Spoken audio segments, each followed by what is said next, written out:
Thank you.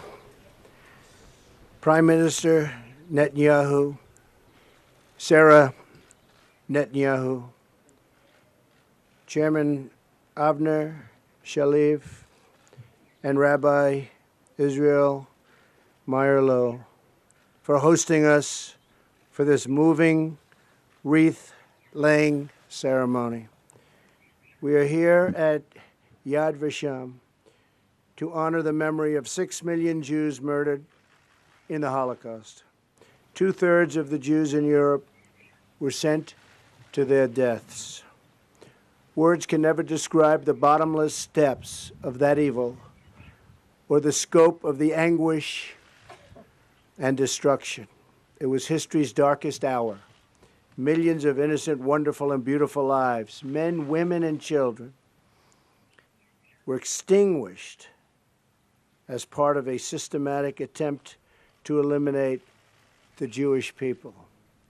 It was the most savage crime against God and his children, and it is our solemn duty to remember, to mourn, to grieve, and to honor every single life that was so cruelly and viciously taken. As Elie Wiesel said, for the dead and the living, we must bear witness. These words should be carved into the conscience of humanity forever. Only when we remember the families who were torn apart from everyone they loved, who suffered that terrible darkness and evil, who endured the unbearable horror of the Holocaust, only then can we prevent this agony from ever repeating. This place and this entire nation are a testament to the unbreakable spirit of the Jewish people and the hope that light can shine the path beyond the darkness. Through persecution, oppression, death, and destruction, the Jewish people have persevered. They have thrived. They've become so successful in so many places, and they have enlightened the world. The State of Israel is a strong and soaring monument to the solemn pledge we repeat and affirm, never again. From the depths of the suffering, the Jewish people have built a mighty nation, and the Star of David waves proudly above this cherished land. As long as we refuse to be silent in the face of evil, as long as we refuse to dim the light of truth in the midst of darkness, as long as we refuse to become bystanders to barbarity, then we know that goodness, peace, and justice will ultimately prevail.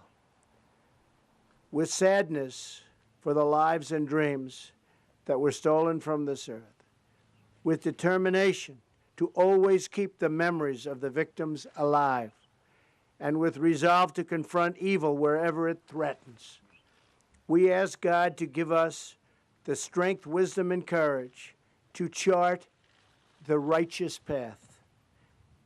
Thank you. God bless the memory of the perished. God bless the survivors.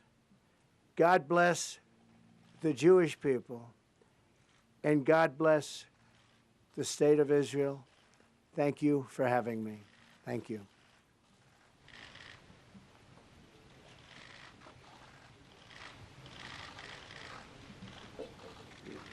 Thank you so much, Mr. President. Thanks a lot.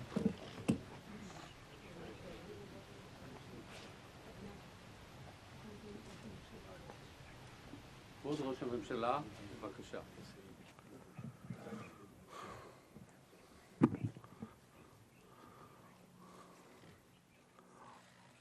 What an incredibly moving speech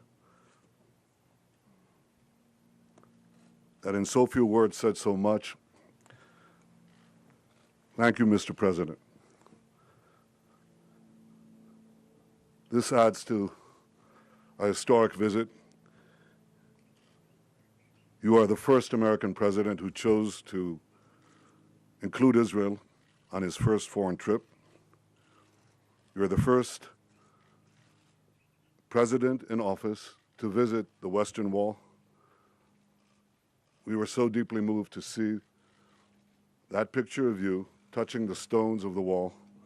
And may I say, we were deeply moved to see First Lady Melania Trump touching the stone on that wall, and equally moved when we saw your daughter Ivanka and your son-in-law Jared do the same. Now you touch other stones. You honor today the memory of 6 million Jews who were murdered in the Holocaust. A few weeks ago, you gave a powerful speech in the Holocaust Memorial Day in Washington, D.C. And today, in this solemn place in Yad Vashem, our great monuments of remembrance, we remember the Holocaust. We remember the hatred towards Jews that consumed a defenseless people. We pledge never to be defenseless against that hatred again.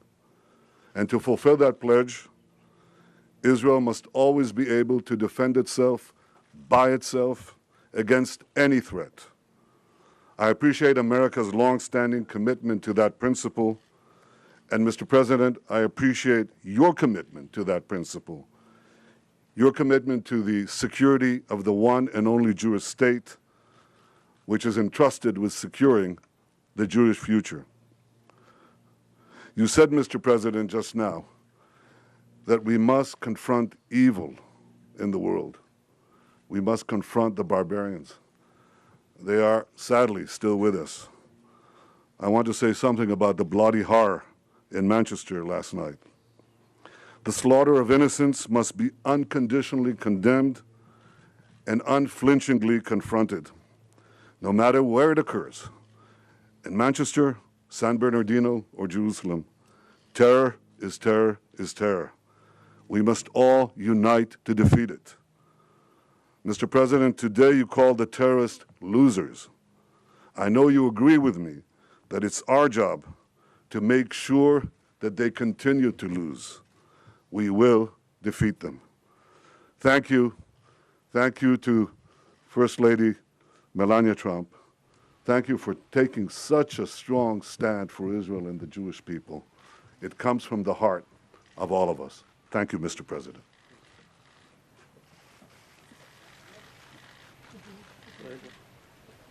Mr. President.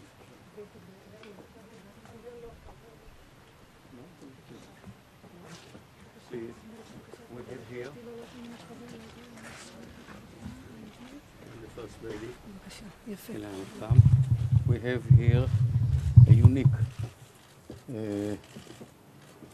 memorial, token of remembrance. In this box, we have a replica that was specifically prepared for you of a young lady, Esther Goldstein. And here is Esther Goldstein. Look at the eyes of this young lady who was murdered. But what we have here is her personal album, as she filled and described from 37 onward in Berlin. And it went on and on until 42nd. There she was deported to Latvia Riga, where she was murdered. But in this album we have, it's a replica, exact replica of the album with all, you know, like kids are doing. What we can find here, Mr. President, is things like this. You know, don't forget me, Berlin. A child wrote, a lady, and a bit afterwards she was deported to Auschwitz and murdered. Here you can see another lady, some photographs typical to the hopes, love, and fears of youngsters, and the hope to fulfill life and what lives can bring with them.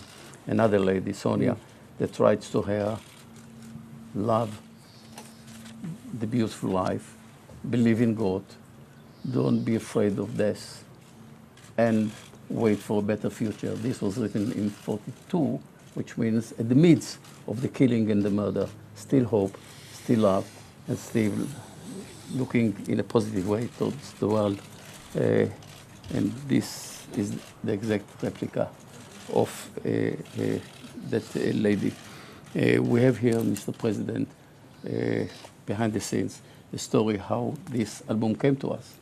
All the family members, father, mother, her brother, were murdered in Auschwitz. And one sister survived. She was sent to Australia as a young girl, and she survived. After the war, cousin of the family came back to Berlin, and a neighbor was good, and he kept some papers of the family throughout the war, and he was ready to give it back to the family. And this is the way that the album came back to the family. And here we have with us the survivor, Margot, the sister that survived and came back to build her life in Israel. And she was so kind and to donate this album to be part of the collections of Yad Vashem, where we have tens of thousands of personal documents to remember and to learn and to know about Jewish life during the war and the period of the Shoah. For us, it's a unique, I think, moment to have a glimpse to the world of the children. 1.5 million children were murdered. Most of them didn't leave any trace behind them. So we cannot know about their lives, their wishes. And tragically, actually, their life cut short, and they couldn't fulfill, actually, their life, their own life. So this kind of material gives us the opportunity to study and to understand and to identify with this kind of human beings. And I think that we shall do our duty. We shall remember all of them. We shall remember Sonia and Bella and Esther and many others. This is our duty. We shall continue to do it because the remembrance of those human beings means a lot for us. As you have just said correctly, Mr. President, we have to remember each human being, and we have to remember the sake of their life and the destiny that they had to do and they didn't do and didn't fulfill. And it's specifically important in our world full of tensions.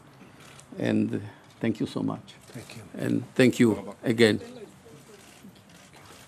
Thank you so much. Thank you very much. Most of it's complicated. It's very meaningful to us, very moving. Thank you.